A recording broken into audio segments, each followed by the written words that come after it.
Housing TV Africa, your first in housing development broadcasting.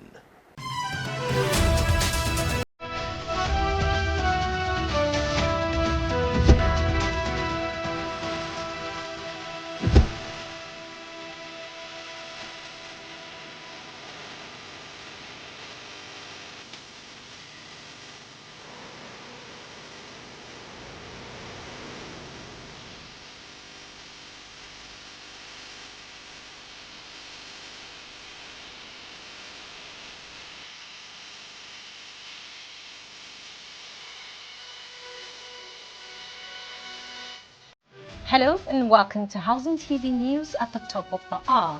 I am Yumuna Bagudu. Quickly, let's take a look at today's top stories. Federal government sets 90-day for National Housing Scheme subscribers. Sanwo-Olu inaugurates twin projects. Dangiwa unveils new funding strategy. Nigerian Institute of Building to host 54th annual conference in Awka with over 3,000 participants. A Nigerian plastic waste could generate $10 billion in value. And on the foreign scene, Delaware Authority launches new program UK property booms after interest rate cut. Experts support new code of governance in UK. Now the news in detail. President Bola Tinubu will depart the nation's capital, Abuja, for a working visit to France today. Presidential spokesperson Ajuri Ngalale, in a release issued on Sunday evening, stated that the president is expected back in the country after his brief work stay in France. Tinubu's latest trip to France is coming 3 days after he returned from a 3-day state visit to Malabo, Equatorial Guinea, during which he held bilateral talks with President of Equatorial Guinea, Nguema Mmasogo, and also signed security and oil and gas pacts with his host country. Now, the federal government has given subscribers of the National Housing Program a 90-day deadline to complete their payments with an additional 8-week grace period. Speaking recently in Abuja, the Permanent Secretary of Ministry of Housing and Urban Development, Dr. Marcus Ogumbi, stated that the validity period for the completion of all payments was 90 days. He, however, added that a grace period of 8 weeks was given to them, within which they were advised to complete all their payments. He explained that it meant that subscribers who had not yet completed their payments had 26 weeks to do so, and any subscriber who fails to complete payment within the 8-week grace period will have his offer revoked. The issuance of the first batch offer for provisional allocation began in April 2024, following a review of the conditions and procedures for selling houses under the NHP. Now, Lagos State Governor Babajide Sanwo-Olu has inaugurated Raymond Estate and Sterling Heights built by Agboyi Iketu Local Government Council Development Area. The twin housing project, consisting of 170 flats, brings the estates opened by the state in the last 5 years to 19 or 20, excluding those by local governments and local council development areas.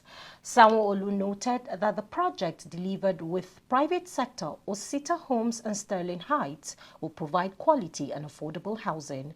He stressed the importance of partnership between private and public sector, noting the resolve of grassroots to promote development in healthcare, women and youth development, transportation, infrastructure, tourism, etc.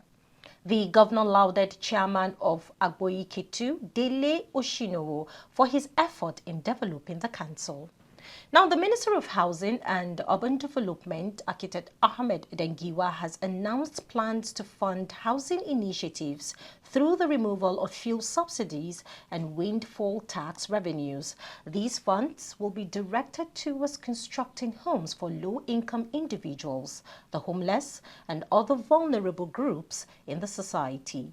Dangiwa revealed these plans during a recent visit from Andrew Osemedua Edium, President and Chairman of the Nigerian Bar Association's Construction Projects and Infrastructure Committee.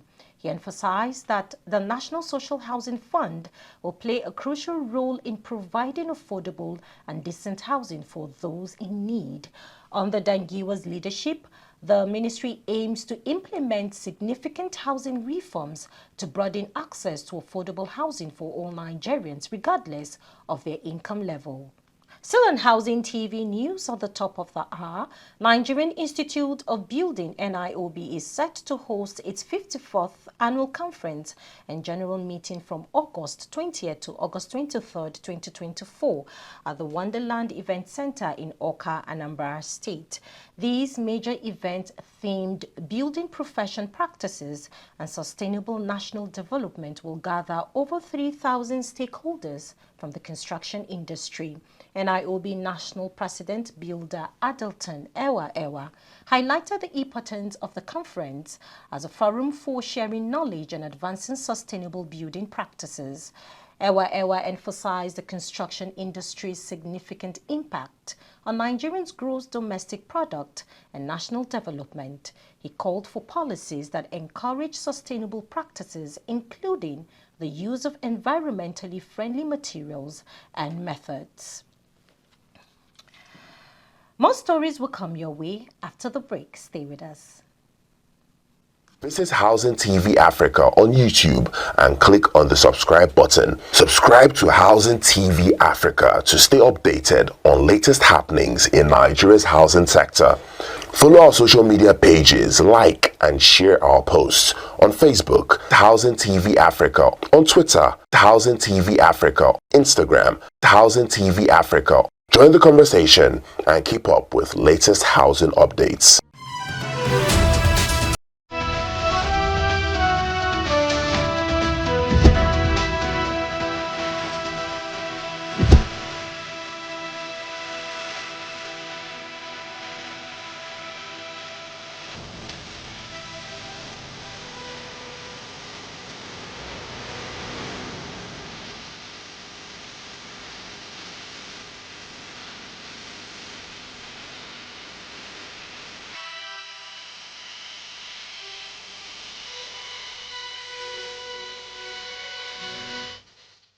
Glad to know you're still there. Now moving on to business.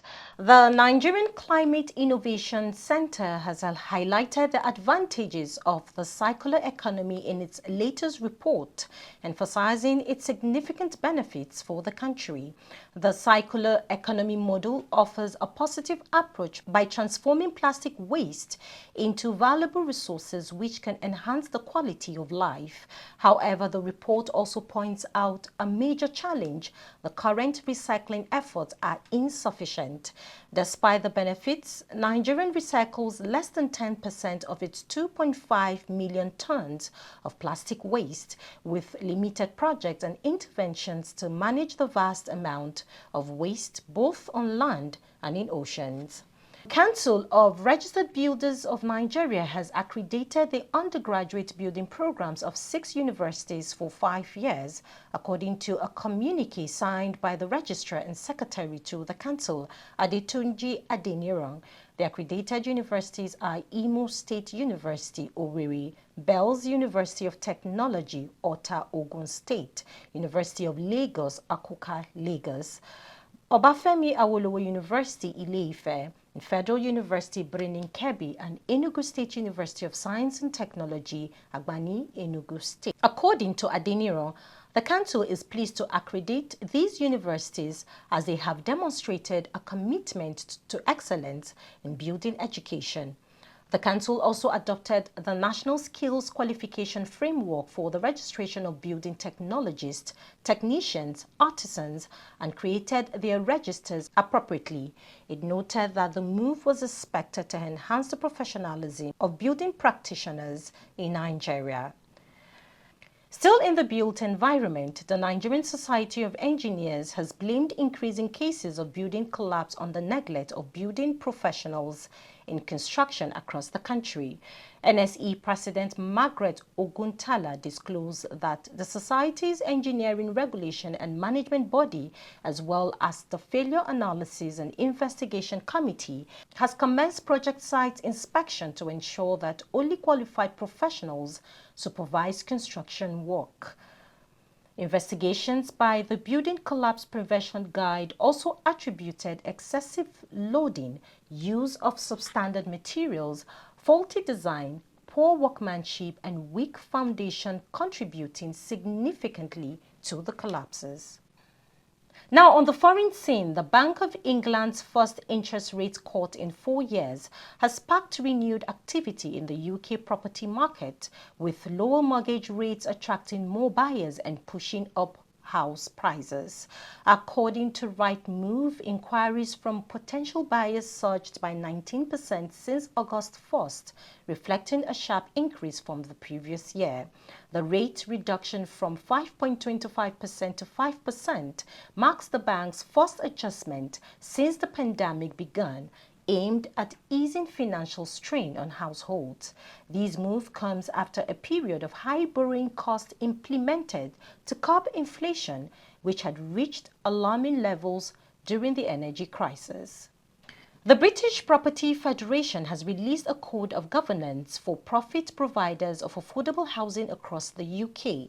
The code was developed in conjunction with external advisors and lawyers. The British Property Federation is a not-for-profit membership organization representing companies involved in property ownership and investment. Its new code establishes a set of standards to promote best governance practices in the for-profit registered provider sector in England. The code's creation cumulates almost a year of work between the BPF, an advisory group of professionals and investors. That's the much we can take. And Housing TV news at the top of the hour. But before we go, here is a recap of our top stories. Federal government sets 90-day for National Housing Scheme subscribers. Sanwo-Olu inaugurates new project. Dangiwa unveils new funding strategy. The Nigerian Institute of Building to host 54th annual conference in Awka with over 3,000 participants. And on business, Nigerian plastic waste could generate $10 billion in value. And on the foreign scene, the Lawaya Authority launches new program UK property booms after interest rate cut.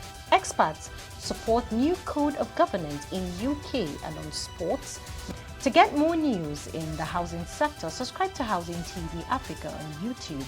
Follow Housing TV Africa on all social media platforms. And don't forget to download the Housing TV mobile app to stay connected wherever you go on Google Play Store and Apple Store. I am Mimuna Bagudu. Thanks for watching.